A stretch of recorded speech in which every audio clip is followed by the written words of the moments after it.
अल्लाह नूर गोलछा और तमाम हमारे कार्यकर्ता जो उनके काफिले में थे, जो उनकी सुरक्षा में जवान लगे हुए थे, उनकी शहादत हुई।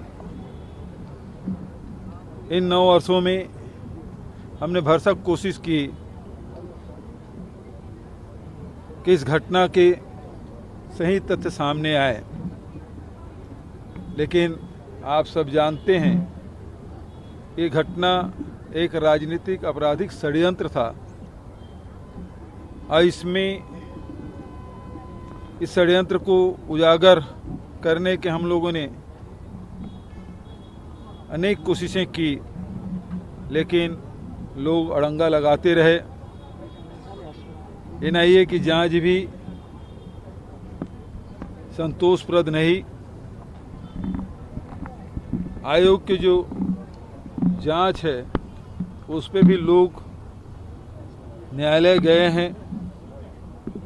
केंद्र में भारतीय जनता पार्टी की सरकार, वो भी एनआईए की से अलग यहाँ की राज्य पुलिस जांच करने के लिए जब तत्पर हुई तो उसके खिलाफ भी हाई कोर्ट गए और आयोग के अभी जांच के विस्तार करने की जब बात हुई तब भी भारतीय जनता पार्टी के नेता हाई कोर्ट में आवेदन लगाए हैं। मैं तो स्पष्ट नाम ले रहा हूं ना, भारतीय जनता पार्टी की सरकार केंद्र में है, वो हमको केस वापस नहीं कर रही है।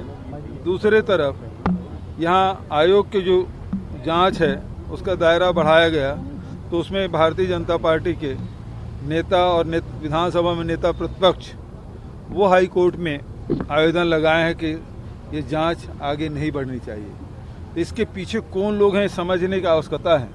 आखिर क्या परेशानी है जो हमें राज्य सरकार की पुलिस को जांच करने से रोक रहे हैं, आयोग के जांच को रोक रहे हैं, तो ये बात तो लोग समझ सकते हैं। और प्रत्यक्ष तौर पर आप भाजपा के जो तत्कालीन सरकार उन पर मतलब ये आरोप लगा रहे हैं कि घटना में उनकी भूमिका रही है। देखिए, उस समय सुरक्षा देने की जिम्मेदारी उनकी थी, उन्होंने नहीं दी।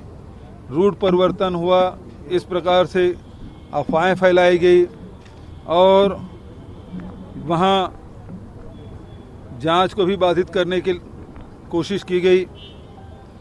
हम लोगों ने उस समय लगातार राज्यपाल को, राष्ट्रपति को लगातार ज्ञापन देते रहे कि यहाँ जो अधिकारी जो नियुक्त किए गए हैं उसे बदला जाए, लेकिन आप सब ने देखा कि किस प्रकार से तत्कालीन भारतीय जनता पार्टी की सरकार ने इस जांच को बाधित करने और विलंब करने की कोशिश की।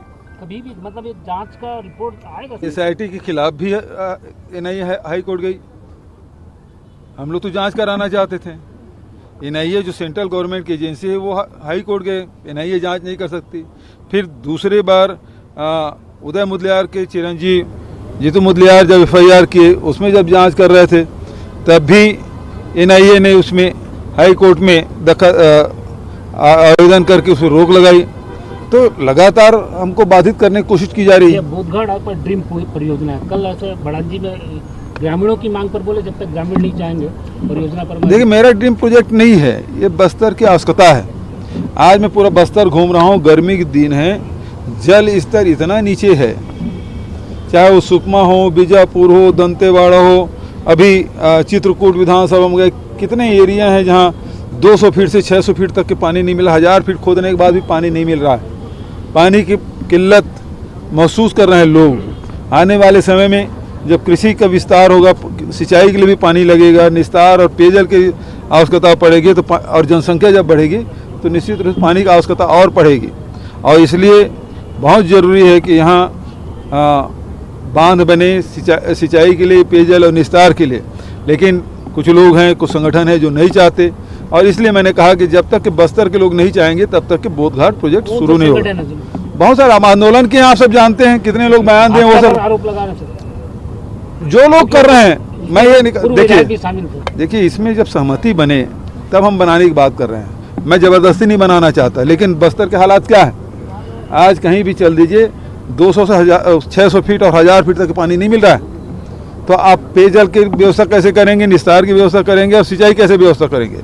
और इसीलिए हमने इस साल बजट में एनीकट की भी स्वीकृति दी ताकि डुबान भी मत आए और लिफ्ट के माध्यम से सिंचाई भी हो, पेयजल की व्यवस्था हो, निस्तार की व्यवस्था हो। सर, इंद्रावती परियोजना का तो गठन कर दिया सर, प्राधिकरण का मतलब उसमें कार्यवाही कब से शुरू करेंगे? अब लगातार जल स्तर, इसीलिए तो मैं बांध की बात कर रहा हूँ।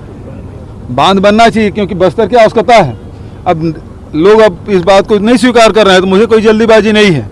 जिस दिन सब लोग सहमत हो जाएं, सहमति सबसे बढ़िया बात है, और जो लोग बात करना चाहते हैं एक टेबल में आ जाए, बात कर लें बस्तर की आवश्यकता क्या है और बस्तर की स्थिति क्या है, इसके बारे में, पेयजल के बारे में, पानी के बारे में चर्चा कर ले और किसी निष्कर्ष में पहुँचें। क्योंकि केवल आज की बात नहीं है, केवल राजनीति की बात नहीं है, आने वाली पीढ़ी के लिए